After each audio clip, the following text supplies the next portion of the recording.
Hi guys, welcome to our channel Learn Academy. Please subscribe this channel for more videos. तो आज हम discuss करने वाले हैं कॉलेज एजुकेशन पॉलिसी के अंदर जो चेंज आया है, किन किन पॉइंट्स के अंदर किन किन चीज़ों के अंदर चेंज देखने को मिलने वाला है। तो चलिए देखते हैं एक बार एजुकेशन नई एजुकेशन पॉलिसी को जो कॉलेज के अंदर और जो हायर एजुकेशन सिस्टम के अंदर ये लागू की गई है।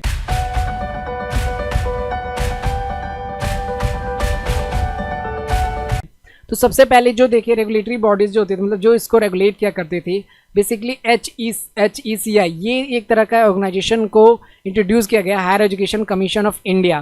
ठीक है, इसको अब ये रेगुलेट करेगी हमारे दूसरी तरह के, जैसे कि फंडिंग हो गया, एकेडमिक स्टैंडर्ड सेटिंग हो गई, एक्रीडेशन हो गई, ये सारी चीज़ें अब कौन रेगुलेट करने वाली है? HECI।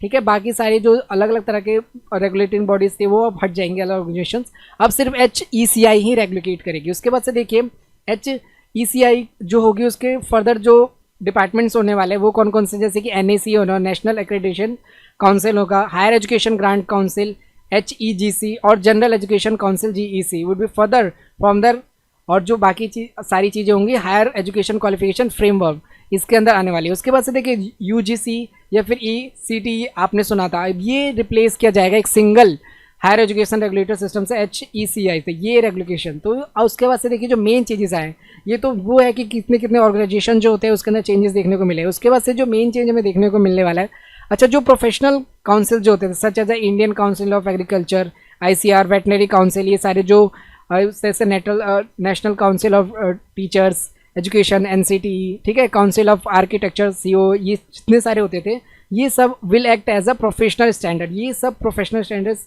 बॉडीज़ के द्वारा मतलब काम करेंगे, सेटिंग, मतलब इसको ये डिपार्टमेंट हैंडल करने। तो increase GER in higher education, देखिए जो हायर एजुकेशन है वो आज के टाइम में क्या बहुत कम लोग कर पा रहे हैं। जैसे कि एक डाटा है वो 2018 के अकॉर्डिंग 26.3% लोग ही हायर एजुकेशन को कंप्लीट कर पाते हैं। तो कोशिश किया जा रहा है कि जो हायर एजुकेशन है, लाइक डिग्री लेवल की एजुकेशन हो गया, ग्रेजुएशन हो गया, उसको अचीव किया जाए 2035 तक में 50% तक अचीव किया जाए एटलीस्ट। उसके बाद से तो ये एक मोटो लेके चला गया है। उसके बाद से देखिए सेकंड चीज़ क्या हो रहा है, होलिस्टिक मल्टीडिसिप्लिनरी एजुकेशन। देखिए ये क्या होता है मल्टीडिसिप्लिनरी एजुकेशन, मतलब कि अगर हमें पढ़ाई कर रहे हैं हम, ठीक है, बट कॉलेजेस के अंदर हमें और किसी चीज़ के अगर एक्टिविटी के अंदर हमारा इंटरेस्ट है तो उन चीज़ों को भी इंट्रोड्यूस किया जाए। उस तरह का सेटअप, उस तरह की जो पॉलिसीज़ है खुद कॉलेज अपने लेवल पे ही बनाएगा। ठीक है, तो मल्टी डिसिप्लिनरी, जैसे किसी को डांसिंग पसंद है, सिंगिंग पसंद है, तो उन सब चीज़ों को भी इंट्रोड्यूस किया जाएगा हमारे एजुकेशन कॉलेजेस के अंदर और एजुकेशन सिस्टम के अंदर, हायर एजुकेशन में। उसका देखिए restricting of UG and PG degrees, जैसे देखिए रिस्ट्रिक्टिंग मतलब जैसा कि एक टाइम था, एक मतलब इस तरह की पॉलिसीज आउट ऑफ इंडिया भी चल रही हैं कई देशों में, कि जैसा कि मानो आप क्या कर सकते हो, मल्टीपल एंट्री और एग्जिट, मतलब कि नॉर्मल जैसे एक आपको आपने पढ़ाई स्टार्ट करी 4 साल की डिग्री, लाइक BTech का एग्जांपल लेते हैं, तो अगर आप 4 साल कंप्लीट करोगे तब आपको डिग्री मिलती है। बट अब ऐसा नहीं होगा। जैसे मान लो आपको एक लाइव टाइम पीरियड मिलेगा, जिस टाइम पीरियड में आपको आप क्या कर सकते हो, या तो 1 साल के लिए रेस्ट ले सकते हो, जैसे कि आपने 2 साल पढ़ाई करी, या फिर मे भी 1 साल पढ़ाई करी, कोई फाइनेंशियल इशू आ गया या फिर किस तरह का प्रॉब्लम आ गया, तो आप 1 साल के लिए रेस्ट ले सकते हो कॉलेज से। ठीक है, फिर उसके बाद आप आगे कंटिन्यू कर सकते हो। बट ये क्या होंगे, इसके कुछ ना कुछ स्टैंडर्ड्स होंगे और कुछ ना कुछ टाइम लिमिट होगा। ऐसा कुछ नहीं होगा कि जैसे मान लो आप 100 साल बाद आ रहे हो या कुछ सालों बाद जा रहे हो अपने मर्जी से कि आप डिग्री करना है या फिर मुझे आप पढ़ाई अपनी कंटिन्यू करते हो, तो ऐसा कुछ नहीं होगा। बस इसको थोड़ा डिवाइड कर दिया जाएगा और रिलैक्सेशन दिया जाएगा इस टाइम में कि आप आ सकते हो। इस तरह का प्रोविजन यूज़ किया जाएगा इसके अंदर। ठीक है, use degree to be able to other 3 और 4 ईयर्स। अब मान लीजिए 3 और 4 ईयर्स, अगर मान लीजिए हमें ऐसा लगता है कि जो स्टूडेंट है वो 3 ईयर में जॉब करना चाहता है तो जॉब कर सकता है और उसको पूरी तरह के डिप्लोमा वगैरह दे दिया जाएगा। ठीक है, कोई ऐसा इशू नहीं कि वो 4 साल कंप्लीट ही करें। अगर वो 4 साल कंप्लीट करना चाहता है तो 4 साल कंप्लीट भी कर सकता है और देन वो रिसर्च वगैरह में भी जा सकता है। तो ये चीज़ की गई। उसके बाद से multi disciplinary education and research universities MER US, इसका एक सेटअप इंट्रोड्यूस किया गया, जैसे कि to set up the near in each district to promoting research in all field. अब मान लीजिए कोई, अगर हम ऐसा होता था कि हम एमटेक में एडमिशन लेना पड़ता था अगर किसी को रिसर्च करना हो 4 साल बाद, तो अब ऐसा कुछ भी नहीं। अगर चाहे तो 4 साल बाद आराम से या फिर 3rd ईयर के बाद वो रिसर्च कर सकता है कॉलेज लेवल पे, कॉलेज उसकी में भी फंडिंग भी करेगा। उसका देखिए HIA क्लस्टर हो गया, knowledge hubs and setup of the each have 3000+ students.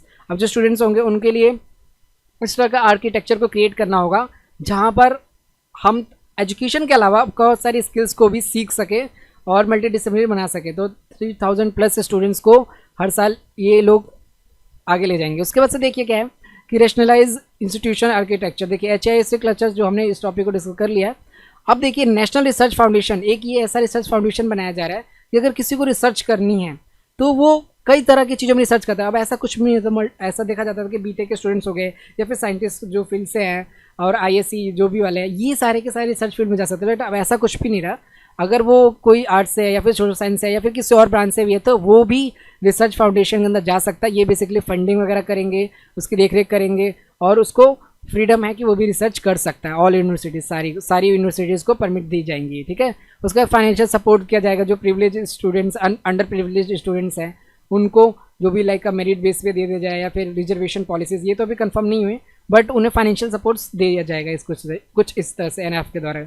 उसके बाद से open and distance learning expand. आप देखिए जो ओपन और डिस्टेंस लर्निंग को भी एक तरह से थोड़ा बहुत to play a major role to increasing the growth enrolment रेशन 50%। तो ये रेशियो जो 50% है वो भी इंक्रीज़ किया जा सकता है।